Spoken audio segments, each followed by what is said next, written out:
Well, it may be damp, but we're having a lot of fun here at Macy's Thanksgiving Day Parade. And next, we're going to take a look into the future with Robotman and Friends.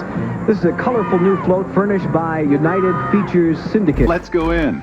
Wow, look, Dad, it's Robotman. The musical lovable Robotman and his friends! Introducing Robotman and Stellar! You can collect Robotman glasses for your children. Don't miss Robotman, April 9th on Channel 11. I wanna hug you, Robotman.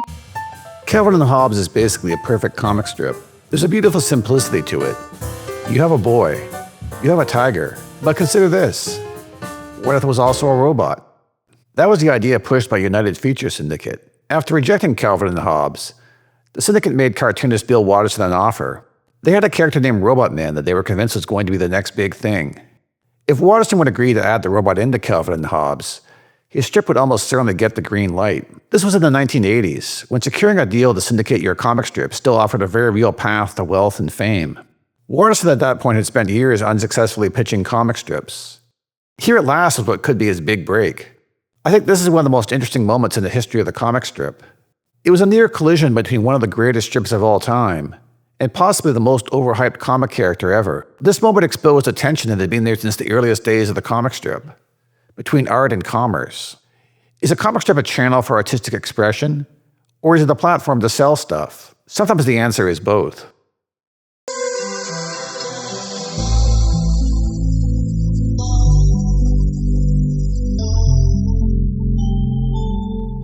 The story of Robotman is a strange one, full of interesting characters.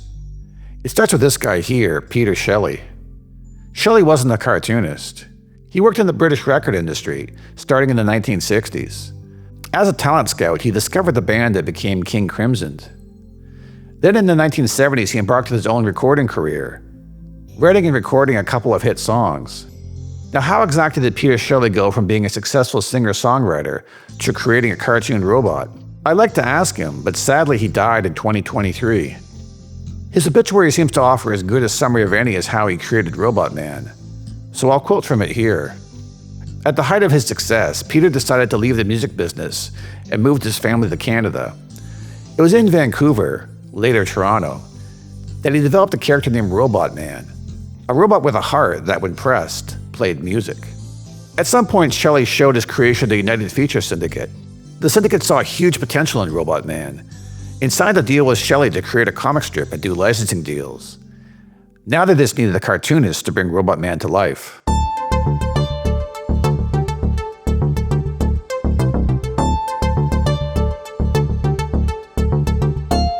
Bill Watterson's love of comic strips began when he discovered his father's Peanuts collections. While growing up, I collected the annual Peanuts books and used them as a personal cartooning course, copying the drawings with the idea of someday becoming the next Charles Schulz, Watterson would later write. Later he found a collection of Walt Kelly's Pogo, which became another major influence. In middle school, Watterson decided he wanted to be a cartoonist. He was constantly drawing, including for his high school yearbook. At Kenyon College, he drew a comic strip for the campus paper, as well as drawing editorial cartoons. This work landed Watterson a 6-month contract as an editorial cartoonist with the Cincinnati Post. Watterson, by his own admission, was not cut out to be an editorial cartoonist. I was never one of those people who reads the headlines and foams at the mouth with a rabid opinion that I've just got to get down on paper. I'm interested in the issues, but I don't know. I guess I just don't have the killer instinct that I think makes a great political cartoonist, he said, in an interview with Hawk magazine. Most of his ideas were rejected by his editor. Interestingly, one cartoon that did get published features what looks like a prototype for Calvin. Watterson's work was being overshadowed by that of another young editorial cartoonist working across town at the Cincinnati Enquirer. Jim Borgman was Watterson's friend and mentor who had graduated from Kenyon College a few years before him. During his long and celebrated career at the Enquirer, Borgman would win a Pulitzer Prize for his work. He's also the co-creator of the popular comic strip Zits. After being cut loose by the Post, Watterson supported himself by laying out ads for a weekly newspaper, a job he detested. I designed car ads and grocery ads in the windowless basement of a convenience store, and I hated every single minute of the 4.5 million minutes I worked there, Watterson later said in the commencement speech at Kenyon College. At the same time, he was pitching ideas for comic strips to syndicates. The first of these strips was called Spaceman Spiff, based on a character he'd been drawing since childhood. This sci-fi parody was rejected, but Watterson held on to the Spaceman Spiff character. Over the years, Watterson pitched all kinds of strips. One was about a young newspaper reporter, perhaps inspired by his time at the Post. Another was about a groundhog and a frog. Watterson finally found some traction with a strip called In the Doghouse, which caught the attention of United Feature Syndicate. Based on feedback he received, Watterson cut back the cast of In the Doghouse to a core group of characters, a pair of 20-something friends named Sam and Fester, and Sam's young brother Marvin, who had a stuffed tiger named Hobbes. Watterson submitted this new version of the strip, now called Fernbusterville, to the Syndicate. His editor Sarah Gillespie made a suggestion that would change everything. The strip should be focused on Marvin and Hobbes, she said. Watterson wasn't sure if The Boy and the Tiger could support a strip, but as he worked on a new batch of material, he found the stories came naturally. To avoid confusion with the recently launched strip Marvin, Watterson renamed his character Calvin.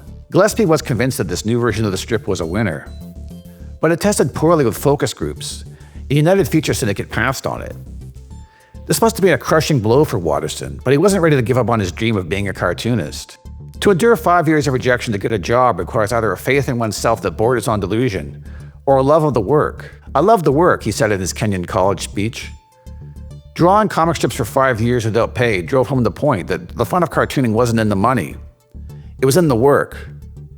This turned out to be an important realization when my break finally came. This is where Robotman comes back into the story. Suddenly, Watterson was faced with a dilemma. I was later offered the chance to incorporate Robotman into my strip, Watterson told Honk magazine. There, they had envisioned the character as a product. Toy lines, television show, everything. And they wanted a strip written around the character. They thought that maybe I could stick him into my strip, working with Calvin's imagination or something. They didn't really care too much how I did it, just so long as the character remained intact. It would be a very major character. If he accepted the plan to add Robotman into Calvin and Hobbes, his strip stood a very good chance of being picked up. With the Syndicate seeing so much potential in the Robotman character, any strip featuring him would be sure to get an aggressive marketing push to land it in as many papers as possible. If Watterson rejected the offer, he might never get another chance at his dream. Turning down Robotman meant going back to designing ads for local grocery stores. I don't think anyone would have blamed Watterson for accepting the offer, but for him that was never an option. Not knowing if Calvin and Hobbes would ever go anywhere, it was difficult to turn down another chance at syndication, he said. But I really recoiled at the idea of drawing someone else's character. It's cartooning by committee, and I have a moral problem with that. It's not art then. Watterson rejected the offer. He would be looking for a new home for Calvin and Hobbes, while United Feature Syndicate was looking for a new cartoonist to take on Robotman.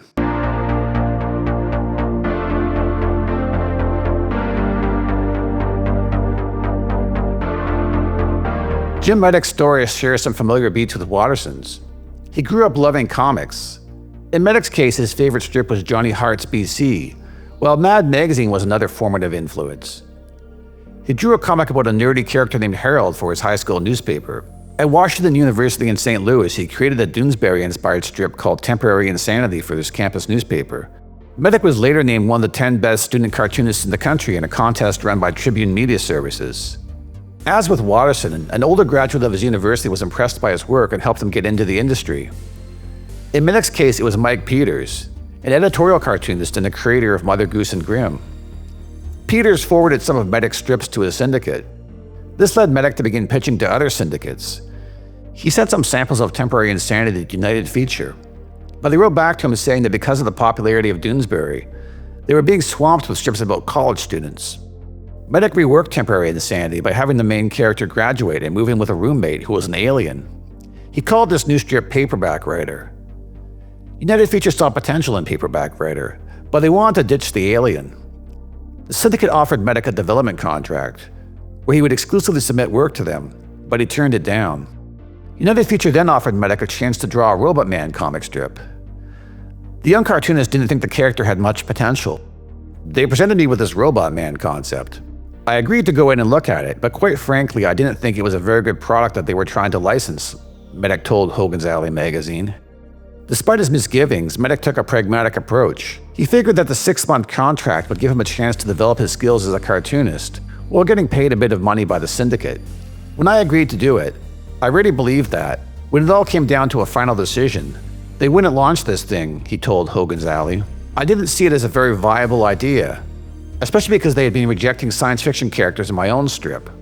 But I didn't know, and this is another example of my naivete, how powerful licensing was. Licensing was pushing it through the syndicate, so they were basically going to launch it no matter what, as long as they could get something together. And that's pretty much what ended up happening. Meddick was surprised when the syndicate told him that they were moving forward with Robotman. At 23 years old, he was now a nationally syndicated cartoonist.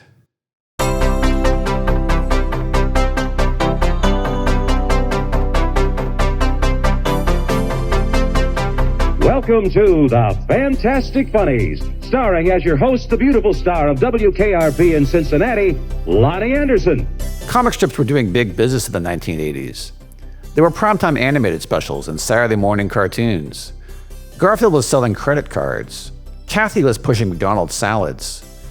Looking back, this was the last decade when it was still possible for a comic strip character to make the leap to become a household name. In a quest to find the next Peanuts or Garfield, the syndicates were always developing new comic strips. There were quite a few strips launched in 1985. Some were short-lived. Others are still running today. But the biggest launch of the year was Robotman. It arrived at a level of hype that few, if any, previous comic strips could match. There was an animated special. There was an album with songs by Robotman creator Peter Shelley. There were Robotman dolls. All this before a single Robotman strip had been published. Part of what interests me in this story is the puzzle at the heart of Robotman. Why were people so convinced that this character was going to be the next big thing? I bought some Robotman merchandise on eBay to try to get a better understanding. After all, selling merchandise was the whole reason for Robotman's existence. They play their own songs. Battery not included. Surprisingly, the Robotman doll I bought still plays music after more than 40 years.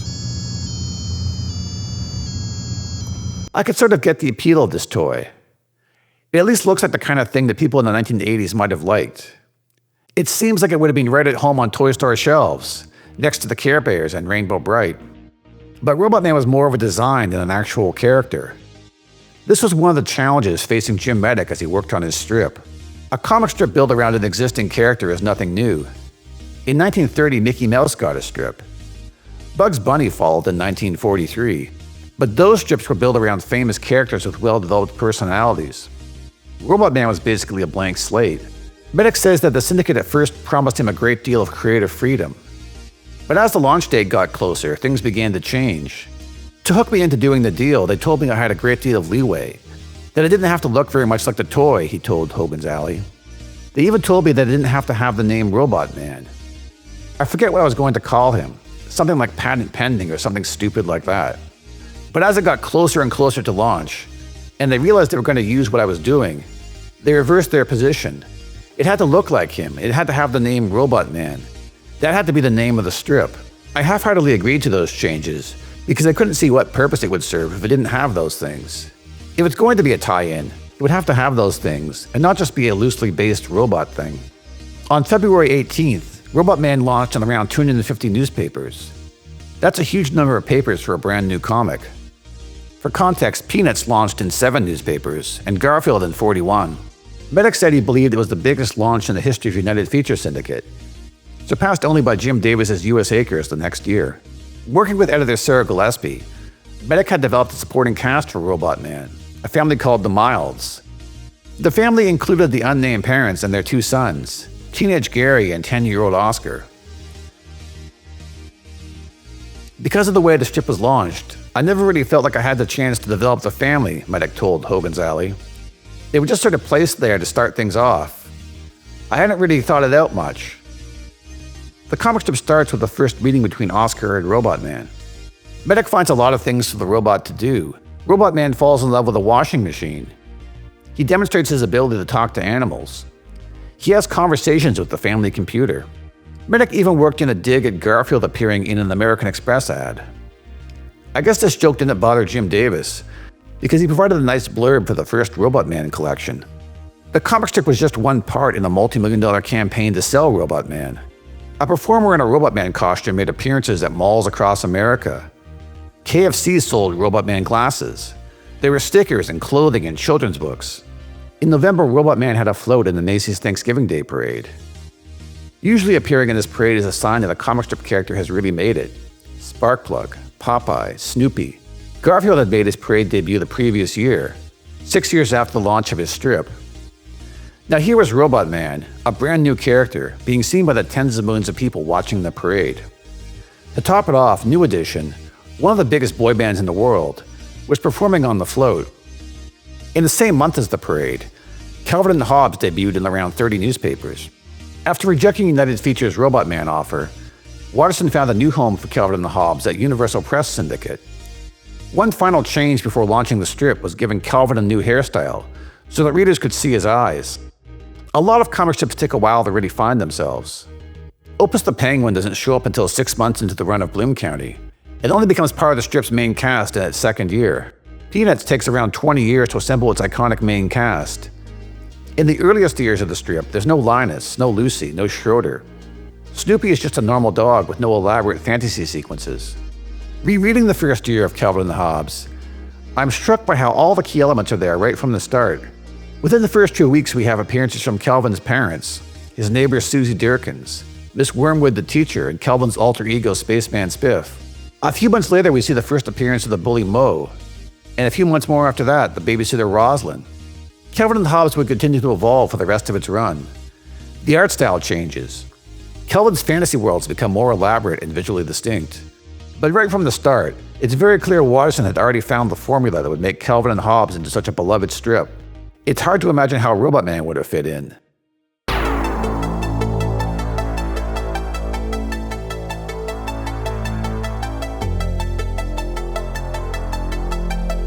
Calvin and Hobbes may have started in a relatively modest number of papers, but it quickly took off. By 1987, it was in over 300 papers, and by 1989, it was approaching 900. Eventually, it would appear in around 2,400 papers, putting it in a rarefied league with Peanuts and Garfield as one of the most popular comic strips in the world. United Feature had been focused on finding the next big comic strip. Ironically, they ended up letting it slip from their grasp because of their fixation with Robotman. Watterson was inundated with offers from people who wanted to sell Calvin and Hobbes merchandise. With a small number of exceptions, he turned them all down. He refused meetings with Steven Spielberg, George Lucas, and Jim Henson, who all wanted to adapt the strip. Watterson was zealous in his dislike for licensing comic strip characters. I can only imagine that his experience with Robotman didn't help his opinion of the business side of comics. Watterson ruffled the feathers of some of his fellow cartoonists with a speech he gave at a gathering to celebrate Pogo creator Walt Kelly's birthday in 1988. Wonderful lifelike characters are easily corrupted and cheapened by having them appear on every drugstore shelf and rack, he said. Several fine strips have turned themselves into shameless advertisements for products. Watterson's refusal to cash in on Calvin and Hobbes has cost him a fortune. Peanuts cartoonist Charles Schulz and Garfield's Jim Davis both earned hundreds of millions of dollars from licensing their characters. With Robotman, the expected licensing bonanza never really materialized. By 1986, Robotman toys were being sold at a steep discount. But the strip itself proved popular. After Meddick realized that he would likely be drawing Robotman for years to come, he decided to make some changes. I realized I was going to be dealing with it for a long time, he told Hogan's Alley. I didn't want to try to develop a new concept on the side, because doing Robotman was taking all my time and creativity. So I started changing Robotman to make it more comfortable for my taste. Meddick decided that the supporting cast in Robotman wasn't really working. I felt that the family-oriented humor was really going to wear me out, he told Hogan's Alley. That area is so overly explored in the comics pages. How can I add to that? That type of humor is not my strength. So I started doing other things with the strip. The Mild family started appearing less frequently in the strip. Teenage Gary became Robotman's main sidekick. Meddick began working more pop culture parodies in. Eventually, Robotman moves out. He places an ad for a roommate, and that's how in January of 1993, he meets a guy named Monty. Monty was originally meant to be a minor character. But in the tradition of Popeye and Snuffy Smith, he would rise to become the star of the strip. Meanwhile, Bill Watterson was facing his own challenges. He had made Calvin and Hobbes into one of the most beloved comic strips in the world, but he felt constrained by the life of a syndicated cartoonist. The pressure to be constantly producing new strips, the push from his syndicate to agree to licensing deals. Reportedly as early as 1990, he considered ending Calvin and Hobbes, but the syndicate persuaded him to stay, in part by offering him 2 9-month sabbaticals where the strip would go into reruns. They also gave him total control over the strip, ensuring that it would never be licensed or drawn by another cartoonist unless Watterson approved. Still, Watterson eventually decided he'd had enough. In 1995, he ended Calvin and Hobbes. "It's always better to leave the party early," Watterson later said in a rare interview with his hometown newspaper. "If I had rolled along with the strip's popularity and repeated myself for another 5 to 10, 20 years, the people now grieving for Calvin and Hobbes would be wishing me dead and cursing newspapers for writing tedious ancient strips like mine instead of acquiring fresher, livelier talent, and I'd be agreeing with them." Watterson was only 37 years old when Calvin and Hobbes ended. To walk away from such a popular strip at such a young age was an unusual move in an industry where cartoonists often treated the job as a lifetime appointment. Charles Schulz, for example, drew Peanuts for 50 years, retiring only when health issues left him unable to continue. He died the day before his last strip ran. Calvin and Hobbes arrived almost fully formed. Most of the characters appearing in 1995 had been there from the beginning. Robotman, on the other hand, had undergone a dramatic transformation by 1995. Robotman moved even further away from his original design. The heart, which had been a key element of Peter Shelley's concept, was long gone. The robot was basically now a sidekick to Monty. In some ways, Robotman echoed the premise of Meddick's previous strip, Paperback Writer, a single man living with an alien roommate. Though in the strip's evolving continuity, it is eventually revealed that Monty invented Robotman. To make things more confusing, Monty himself was originally an alien. One 1995 story feels like a meta-commentary on Robotman's origins, as the character develops a fear of cuteness. In a support group, he meets a bear named Giggles, who seems to be a parody of the sort of marketable character that the Syndicate had hoped Robotman could be. By 1997, Robotman was running in around 600 newspapers. That put it on par with some heavy hitters like Ziggy and Marmaduke. The strip was a success, but it seemed to be a bit divisive. It certainly had a devoted following. When one Chicago area newspaper tried to replace it, a torrent of letters forced a reversal. On the other hand, readers of a paper in Louisiana celebrated the removal of Robotman, saying that it was too risque for children. The history of Robotman seems to have created some confusion. Meddick's offbeat strip was clearly aimed primarily at adult readers, but the Robotman character, which once had its own toy line, made some readers and newspaper editors think the strip was for kids. United Feature also wasn't happy with having to pay Peter Shelley for the rights to use the Robotman character when he was no longer the real star of the strip. Ultimately, the Syndicate came up with a solution. Robotman had to go. Ironically, a strip created to promote the little robot was now being held back by him. In June of 2000, Robotman is abducted by aliens and taken to a distant planet. The strip goes on, with the occasional mention of its missing star. Then in March of 2001, Robotman has one final adventure. He wins his freedom in an alien arena, at one point beating Captain Kirk by stealing his toupee. Robotman has fallen in love with a female android, and he chooses to leave with her instead of returning to Earth. Monty is sad to see Robotman leave, but life goes on. After that, the comic was renamed Monty. The supporting cast includes Fleshy the Hairless Cat, Monty's best friend Moondog, and Pilsner the Parrot. For a while, Monty's new sidekick was an alien named Mr. Pie. Monty is still running today, though it bears little resemblance to how it looked in 1985. Against all odds, Meddick has managed to take a strip built around a children's toy concept and make it into one of the weirdest things on the comics page.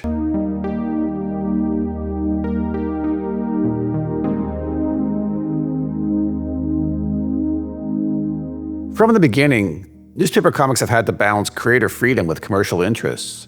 The Yellow Kid, the first really famous comic strip character, was used to sell everything from soap to cigars in the 1890s. Buster Brown was licensed for hundreds of products, most famously Buster Brown shoes, a brand that outlived the original comic by over 70 years. Early comics also showed the artistic possibilities of the medium. Little Nemo was an inspiration for Watterson with its fantastical dreamscapes.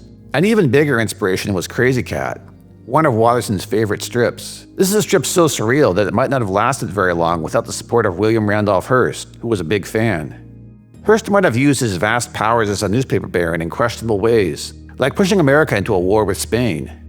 But at least he also used them to benefit Crazy Cat. Watterson believes that licensing deals cheapen a comic. I applaud him for sticking to his principles, at the cost of hundreds of millions of dollars. There is something special about reading Calvin and Hobbes, because the strips are the only place where you can see these characters. But I believe that it's possible for a comic strip to be a great work of art, while also being used to sell a bunch of stuff. Consider Peanuts. This is one of Watterson's favorite strips, and one of mine as well. Yet Charles Schulz took a very different approach to licensing his characters, signing scores of deals that would eventually earn him upwards of $40 million a year. Snoopy is everywhere, selling all kinds of stuff. Yet for me, this doesn't spoil my enjoyment of reading Peanuts. I guess maybe I just accept that we live in a commercialized world. Popular characters are going to be turned into toys and slapped on t-shirts. I'm sure Bill Watterson is pretty wealthy, thanks to the tens of millions of Calvin and Hobbes books that have sold. What he's earned is probably more than enough to afford the simple life that he seems to want. Maybe the prospect of hundreds of millions of dollars more offers no temptation. But there was a moment when Watterson must have been tempted.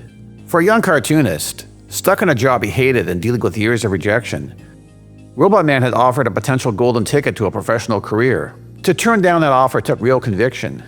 Yet I don't think Jim Meddick can be faulted for making a different decision. Becoming a cartoonist, like many creative pursuits, requires beating daunting odds. In the 1980s, the syndicates were receiving thousands of comic strip submissions every year. Only a small fraction of those would be accepted for syndication, and many of those strips would ultimately fail. Meddick made a pragmatic decision in accepting the Robotman offer, and I think ultimately it worked out well for him. The comics page is a zero-sum business. Landing your comic strip in a newspaper means replacing someone else's. If a cartoonist does manage to get their comics into enough papers, though, I think it affords them a certain creative freedom. Look at Heathcliff, for example. It was originally sold to papers as a conventional gag strip about a cat, but in recent years it's taken a decidedly more surreal direction. Meddick was able to make Robotman into a popular strip, and then reshape it into something that fit with his creative vision.